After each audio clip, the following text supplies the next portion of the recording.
Good evening, Fernwood. It is your orienteer of the obscure Neil, and it's time for us to go upside down and inside out with another episode of Mary Hartman, Mary Hartman. We are watching episode 256 from March 28th, 1977. Last week was full of twists and turns, and I think it's time to see if we can unwind that.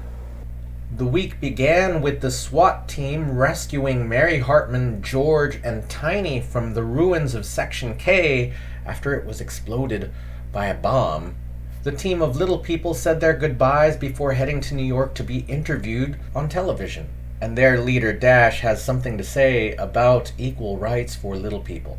After being rescued, Mary went straight back to work the next day, and Tom was not very supportive.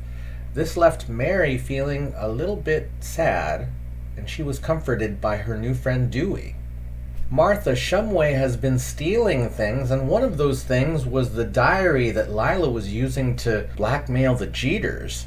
One night after Lila had broken in to try to steal it back, Mary emptied out Martha's stash in the hopes of returning the items to their original owners.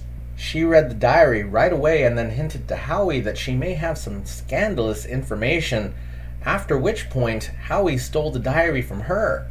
And aside from that, Howie is anxious because Kathy wants to take his virginity.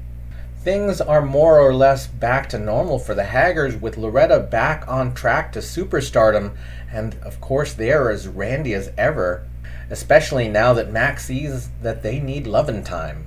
Of course, that doesn't stop Kathy from interrupting their snogging time, because Kathy has taken a liking to Mac. The Jeters' maid Lila has made a wreck of the Jeter home and has blackmailed Merle into appointing Tex the chief of police. However, she has lost the diary since Martha stole it. Now Lila and Tex have figured out who had the diary at first. That was Martha. And Lila saw the diary go into Mary's possession. Evil Vernon and Tex are the leaders of the Greater Guardians of Good, a white supremacist group that has been growing its membership in Fernwood. They're also the only members of the group who realize that the group is racist.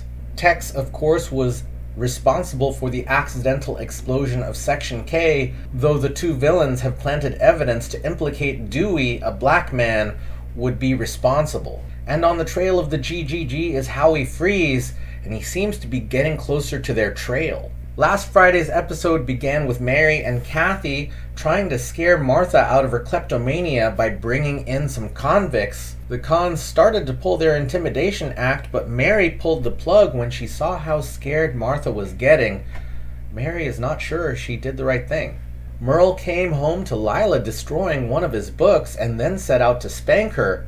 But Wanda stops him because of the threat of blackmail. Lila storms out angrily, vowing to get Merle back, and Wanda thinks that a good idea might be to get Lila committed to a mental institution. Tex broke into Howie's apartment to steal his research on the GGG. He hid in the closet as Howie came home, and Howie only didn't see because his eyes were glued to the diary. Kathy got home and insisted that Howie get into bed with her straight away, though he was both hesitant and in heavy research mode.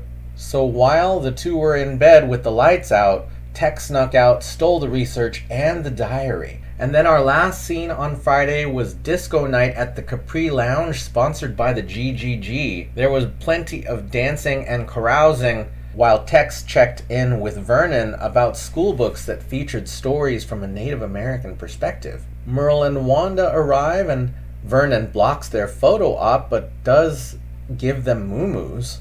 Then Vernon uses bogus reasoning to get the crowd riled up about the school books, and they all head off to protest. And Mary thinks that the party got weird. Everyone, it feels like I just got out of some kind of multi-dimensional corn maze, so I think it is time for us to start this new path of Mary Hartman, Mary Hartman.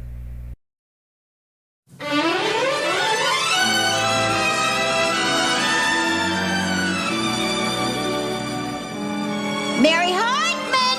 Mary Hartman!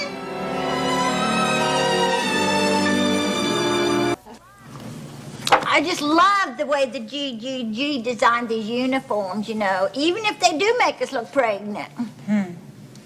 Wasn't it strange the way all the men except Merle went off to Fernwood to protect us from weak book bindings?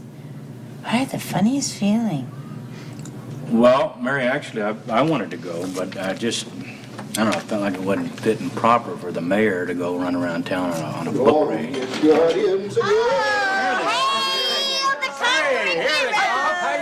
How'd it go? Nothing to it. Okay. Well, welcome home, and have I got a surprise for you.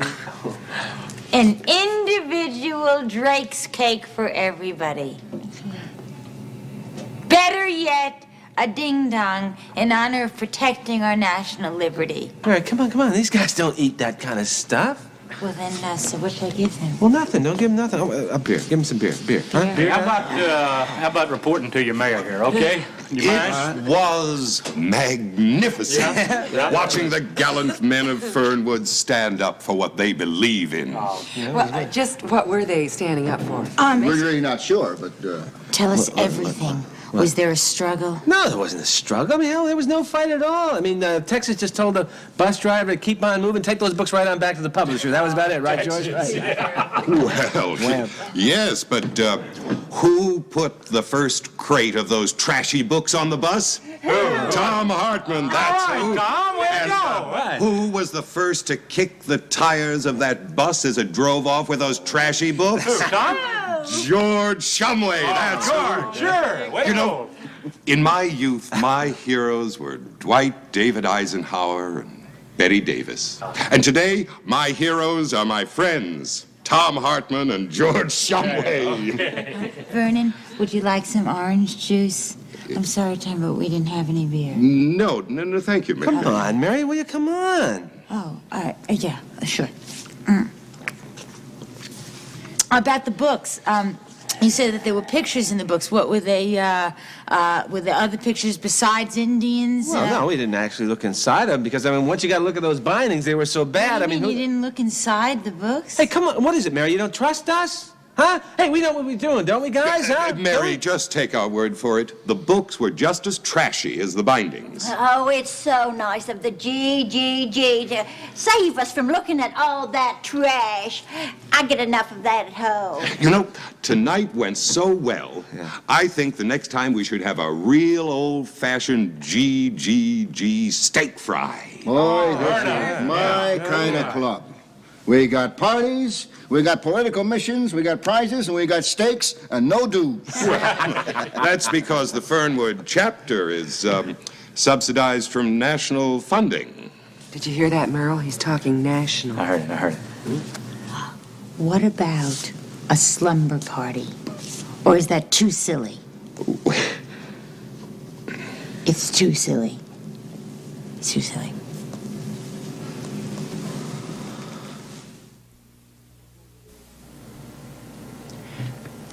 Now, you sure you remember what to do? Oh, Wanda, please. Look, I really don't think I need any more rehearsal on this deal. I'm sorry, but it's just that I'm so positive this is going to work. Lila's been very edgy lately, and I think with just the right amount of pressure, we're going to get her over the brink. Uh-oh, here she comes now. Out of my head, over you. Out of my head, over you. Out of my head, night and day, day and night.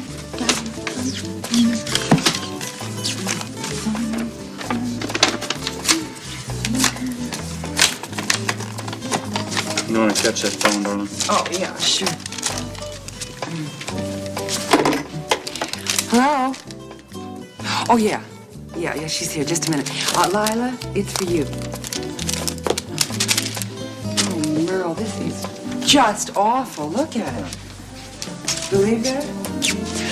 Oh, come on, Wanda. I mean, Hello? gosh. All right, look, just from now on, you're Hello? just going to have to shop elsewhere, that's all. Hello? There's nobody there. There's nobody there. Hold on. Hello?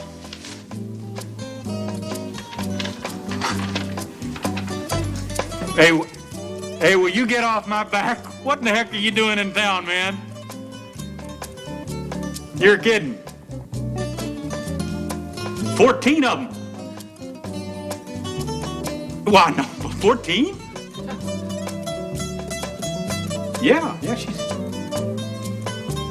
Sure. Yeah, all right. All right, I'll do it. Hold on. Here you go. Hello? Hello? Who was it? Oh, Lila, come on. Don't play these silly little games. Look, don't make the man wait, okay? It's very rude, okay?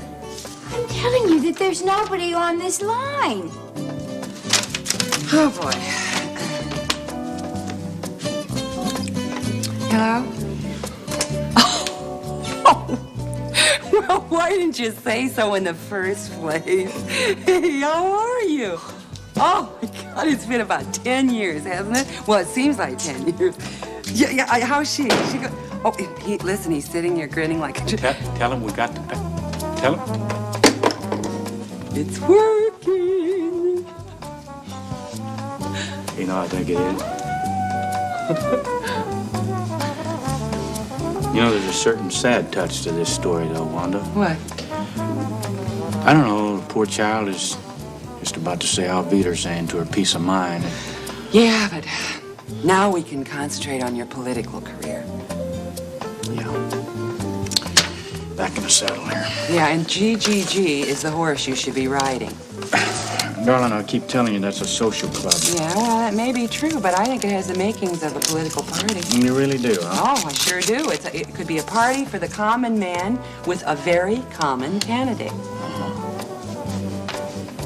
I don't know. I think, the more you talk about it, the more sense it makes. I mean, they certainly, that GGG, gets enough people attracted to the organization and everything, but there's just one fly in the ointment as far as I'm concerned. That's at Vernon Bales. The guy is he's just a touch too oily for me. Yeah, well, it takes oil to grease a big political machine, Merle. Now, you can't deny this guy's ability to lead or to sell. No, I don't. There's truth in that. But... And whatever you may think of Vernon, he's certainly doing his level best to uncover that militant who bombed the plant. True, also true. Now, Merle, if we can break up an operation like that in Fernwood, we can get national coverage. Oh, Merle, you can't pass this up. Look, it doesn't matter what you think about this guy. Just use him for all he's worth, you know? What is it? I don't know. It's just your astute political observations. It's that kind of talk that made me fall in love with you. I'm just so glad you're thinking straight again, darling. And I promise you, as soon as we get rid of this domestic problem here, the Merle Jeter rocket ship will be ready to blast off again.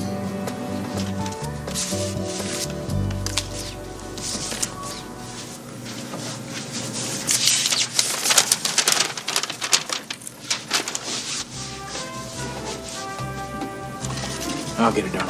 Oh, no, sit down. I'll get it.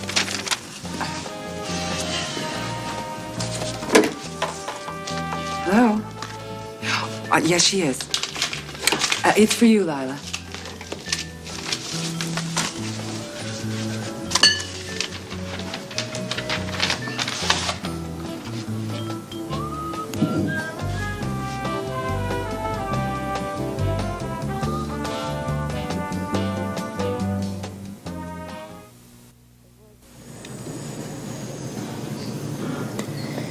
It was very brave of you to be the first one to move those books.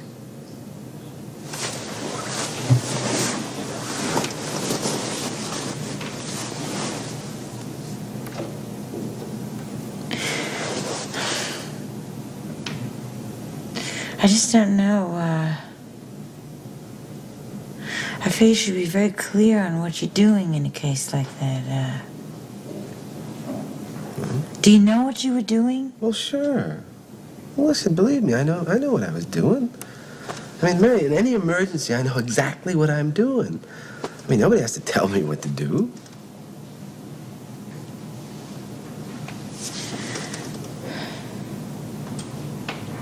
I'm just not sure that it should have been done. I'm not saying it shouldn't have been done. It's just not clear to me.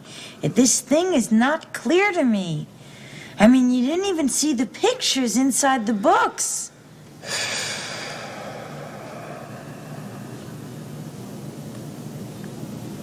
So do you think that you did the right thing? Of course I think we did the right thing, sure. I mean, Vernon got done telling us how lax the school board was, right? Huh? Don't forget something, Mary. He's the guy who saved your life. Don't forget that. Yeah, I know. I guess you're right. Yeah. Listen, if it weren't for Vernon and the GGG, we owe him everything. I mean, look, we wouldn't be together if it weren't for them, right? Huh? Those guys can do anything.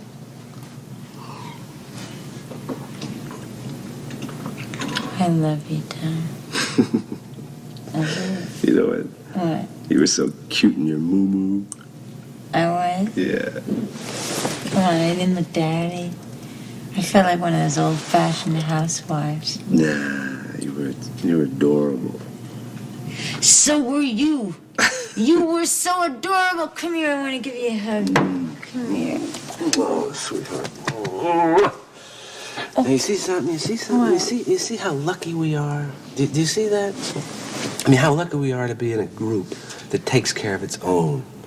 I mean, honey, look, we should be proud that a group like that thinks we're worthy of joining them. See? Yeah.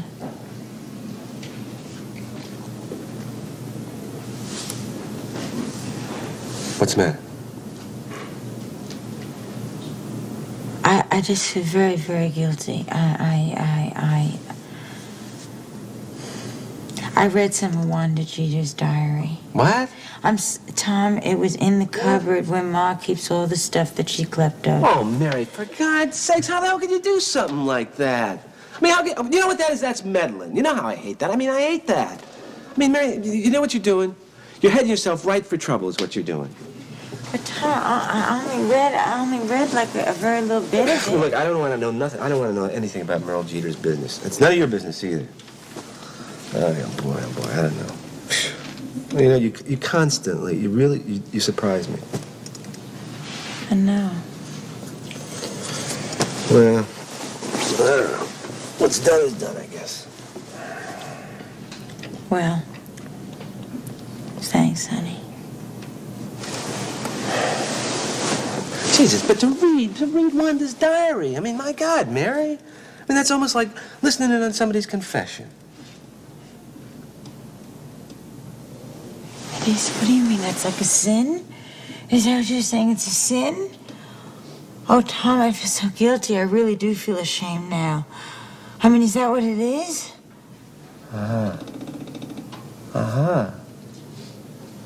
Maybe that's why you want me to feel that way about all the school book business, huh?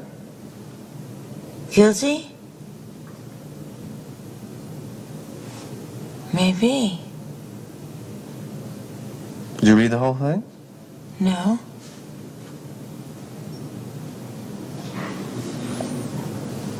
Well, no, that's good. That is very important. That's very good that you didn't read the whole thing, and I'll tell you why. Because, Why? well, because, you see, you know your limits. Yeah. Now, you see, it's like me with the GGG. Yeah. I know my limits, see? Yeah. I know just how far I can go with asking questions, see? And then I don't ask any more. You mean because something in you says that if you try to know more, you might get into an area that you shouldn't really know about? Is that what it is? That's it. Well, Tom, that is exactly what I did with the diary. Well, you see what you're doing? What? You're sensing your limit. That's what you're doing. Hey? Oh, you. I love when you hold me so much. I need you so much. I feel so safe when I'm with you. If I had my wish, if I could have any wish I wanted, I would wish to spend a half hour with you. Oh, no. Let's say 20 minutes. No, let's say 4 minutes. I would wish to spend 4 minutes with you every day just like this. Just me and you. Hey.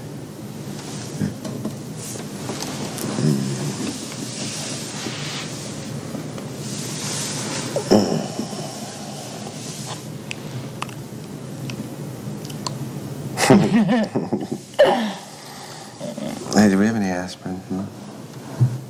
My neck hurts and my back. There's been too much partying, too much fun. No, I'll get it for you. Let me get it for you. Come on, I never get a chance to do anything. You know what? What? Boy, do I love to do things for you. I'll be right back. Yeah, right back. Right back. Well, All right.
Hot, hot toddy.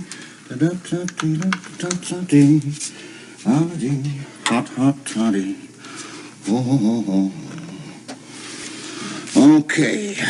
One klepto trap coming up. Little testy.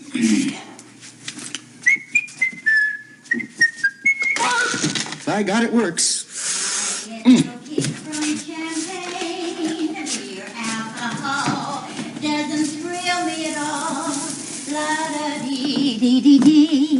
But I get a kick out of you.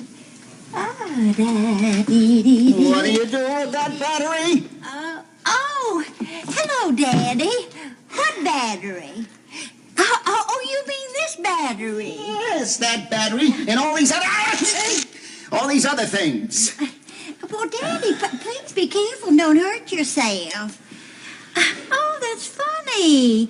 I wonder what a short-circuited basketball trophy was doing in my cupboard anyway. Because you put it in there, Martha. I saw you do it. Oh, that's silly, George. I can't even play basketball, let alone get a trophy. I know, Martha. It's Tom's trophy, but you took it. I understand you. You got a sickness. That's why I've got this thing rigged up like this. So in case you feel an uncontrollable desire to take something, you get zapped. You get a shock.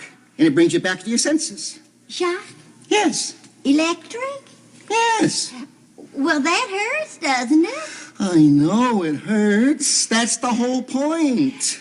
But, Daddy, why do you want to hurt me? I thought you loved me. I don't want to hurt you, Martha. I want to help you. And the way it's going, this experiment is hurting me more than it is you. I don't know. This doesn't ring true, you know. Whose idea was this, anyway? Mary's. I thought so. Well, she spent the whole day looking up in Psychology Revisited how to break bad habits. So we came up with this. Now, this is like a collar they put on a little dog that barks. Barky, barky, zap, shocky, shocky. Barky, barky, zap, shocky, shocky. Pretty soon, no barky. But, George, I have never barked. I know, but you steal. I do not. I don't know why you people are so cruel to me. Please, Martha, do the battery test. Help yourself, please. All right, George. Why don't you help yourself? What do you think you're doing? It's just like magic fingers, isn't it? Oh, hell, two can play this game. Oh, Daddy.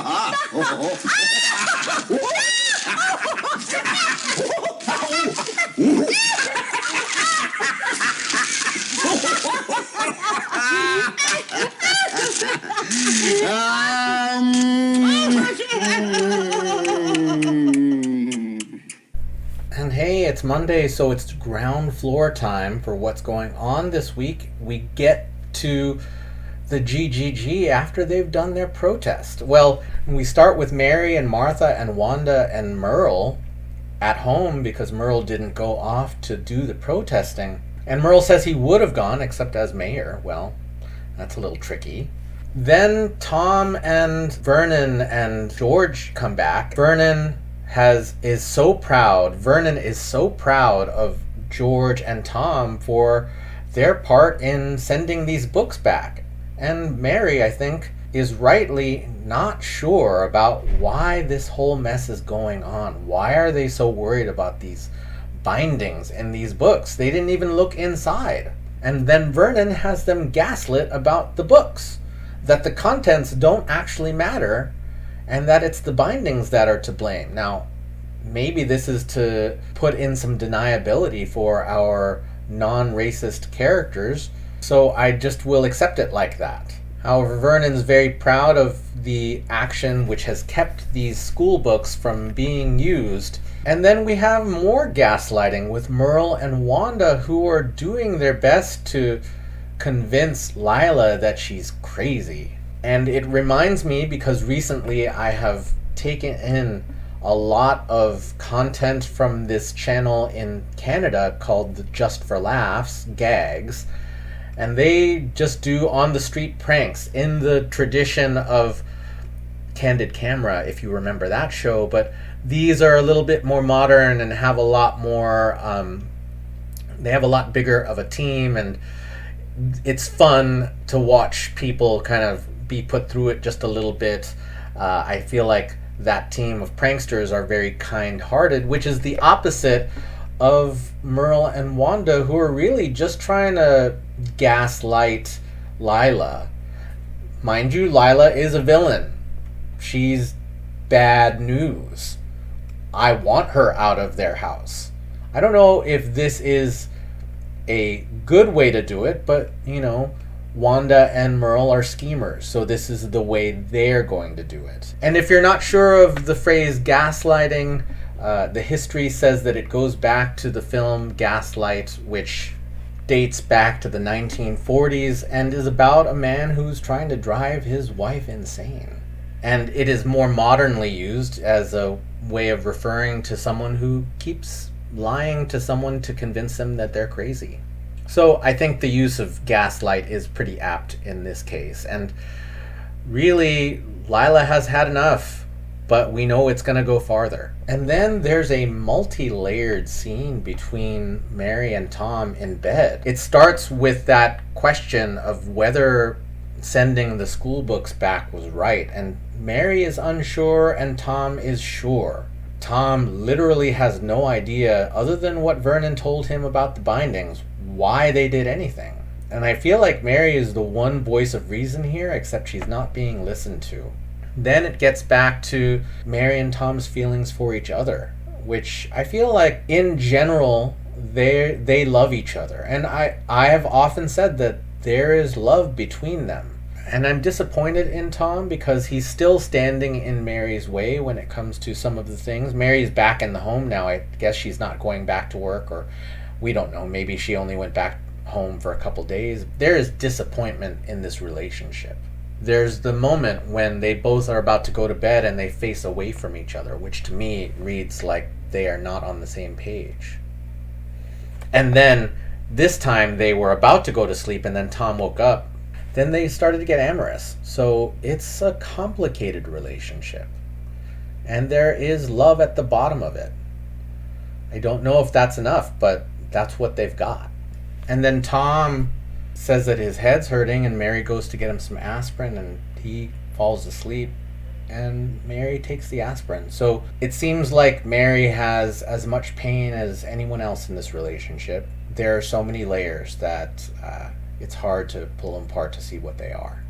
And then we have our booby trap with George trying to pull a Wile E. Coyote on Martha to get her to stop stealing things. And Martha pulls the battery and tries to put that in her cabinet of stolen items. And George confronts her and Martha denies. I don't know if it has resolved, but there's definitely a fun bit of play with the electroshock. Once I won a sex toy that was designed to send small electric shocks into your partner, and that's all you'll get to hear about that. But apparently there's a little bit of joy in the Shumway household, and I hope that that means some amount of healing for Martha and George. I don't think their relationship was necessarily in harm, other than the fact that Martha has been dealing with some depression. So I hope that means that Martha will feel a little bit better. This is Monday, so it is the ground floor for what's to come. And I feel like there's so many things to look at and to dig into, so I cannot wait to see your impressions and feelings, etc. Thank you so much for watching with me. Thank you for going inside out and upside down, and we will see you tomorrow night in Fernwood.